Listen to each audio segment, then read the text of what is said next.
first, at what level of karate black belt are you at the moment? 3rd degree Kyokushin. 3rd degree? Yeah. So if I came at you with a knife suddenly, would you be able to like defend me, and would you just... Well, I'd probably, you would just let you stab me and kill me? No, I don't think I would. No, I'd probably end up... You could react quickly. Well, I think so, yeah. I mean, it's the kind of thing that you don't know how it's going to happen. You just have to trust your reflexes, because you can't practice that kind of stuff. It goes very quickly. But yeah, sure. If you've done it for 20 years, you're sure going to have a better chance than if you haven't done anything. Okay, you're going to freeze up. Planning on No, with the knife. it's all right. You can do it if you want. I don't you think just lunge need across to worry about. No, I don't. Well, I got 3 pieces of work. 2 will walk in the park, and 1 to hell and back. So, we are working for the agency. I gotta recon this island first. The only thing you need to know is the job's real and the money's real.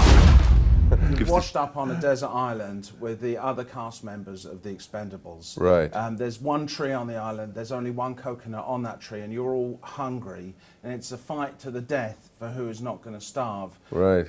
Do you think that you would be the last And who's my boyfriend now of these guys? No, it hasn't got romantic. Who am I living with? Hasn't gotten that far. How long have I been there? It's you haven't been there long, but you're hungry. 2 years? You're hungry for It's coconut. like, oh, what the hell? Let me just go for it. I'm hungry. You've got a lot of training. You've had army training. You've been a bodyguard. Well, you study karate. A lot of these guys, they're like wrestlers, and I don't know how real that is, or they're bodybuilders. And I think that you could take them. Honestly. Well, the thing is, it's like Willis. He's very sneaky, though. He'd probably like sneak up and kill me at night or something when I'm sleeping. You know, I'd have to watch out. But I suppose I have a certain chance against a few of these guys. Yeah. I said Couture would be a tough one. You'd have to like, you know, arrange a trap for him or something to take him out, you know. So you'd have to use all of your skills. Yes, I think this would be the main one. You'd have to think as well. Yeah. Give this job to my friend here. He loves playing in the jungle, right? Right. It's his problem.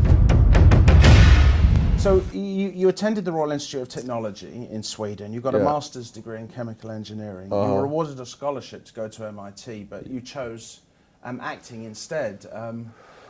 How do you go from spending, I mean, you must have spent a lot of time studying all that stuff to then suddenly... Yeah, I went nuts. I don't know what happened. I just lost it, and I just became a poor actor in New York from like being like a star student at MIT. I don't know. You tell me. I just... crazy, I suppose. Swedish, I don't know how to explain it. I mean, while you were studying, did you have every intention of going into chemical engineering? Or? Of course, yeah. I wanted to be, you know, head of Exxon Corporation or something, but I suppose my life is like that. These things just come around and I just go for it, you know, and it's just, that's just how I function, I suppose. I met this girl, you know, she was a singer and she was in New York, and I got exposed to show business a little bit, and I decided that that was more fun and more rewarding and stimulating than doing what I was doing. Would that be when you visited Grace Jones on the set of A View to a Kill, and they said, you know, hey you, do you want to be in motion pictures, like a kind of classic Hollywood story? Yeah, I'd met her before though, because I was in Sydney. I was working as a security guy on some concerts, and she was there, and she picked a couple of guys to do security, and that's how I met her. Then I was on the set of A View to a Kill with Roger Moore, who said, he always said, Dolph is larger than Denmark. He always said that. Anyway, but yeah. So yeah, I did a walk-on part there with Chris Walken, and I hit my mark. I didn't say anything as usual, but I just stood there.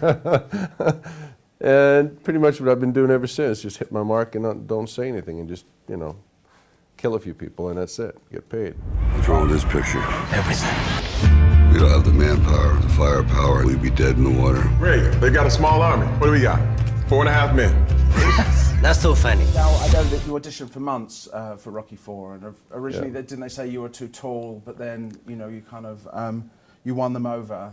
Yes. And at the end of that, obviously, Sly, you know, he kicks your ass in the ring. And, Yes. so here you are, 25 years later, you get to be in a movie with him. Didn't you want a rematch? Didn't you want to, you know, hand him his ass back? Well, I wanted to, but he wrote the script again. And it was like, damn, he's going to shoot me again now? I think he actually got me back just to kill me off. And it was like 2 inches above the heart, you know. But then somehow I survived. I don't know how. I don't know if I'm back for the sequel. He'll take me back and kill me again.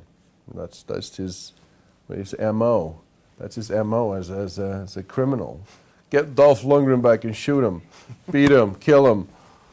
But That's it. If that movie and the Universal Soldier movies have taught me anything, it's that you're a tough guy to kill, or even if you do get killed, you come back. You're kind of like, I know, like, soldier. Jesus, I know. They wanted to bring me back, and I'm like, yeah, okay, but wait a second. Wasn't I like shredded into little pieces? And the last one was my ears came out of some piece of equipment. The harvesting machine. Yeah, it was a harrowing experience. I remember that. Yeah, that was it's a joke, bad one, but anyway. Yeah, those ears pop out, and then I get killed again. And I think now they're doing a Universal Soldier 4, and they're like, hey, why don't we bring Dolph back? And so there you go. Friend. We will kill this American disease. I promised myself I'm gonna die for something that counts.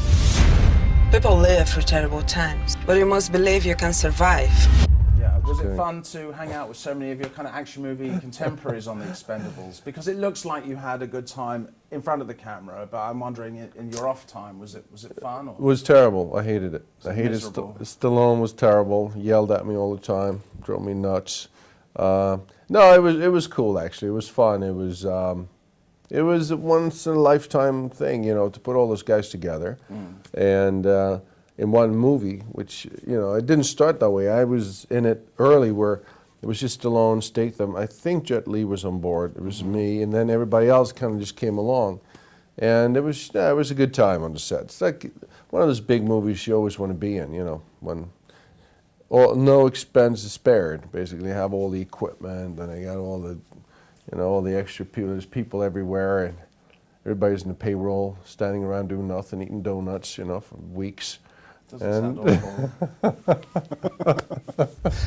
10 seconds, you won't believe what's gonna happen.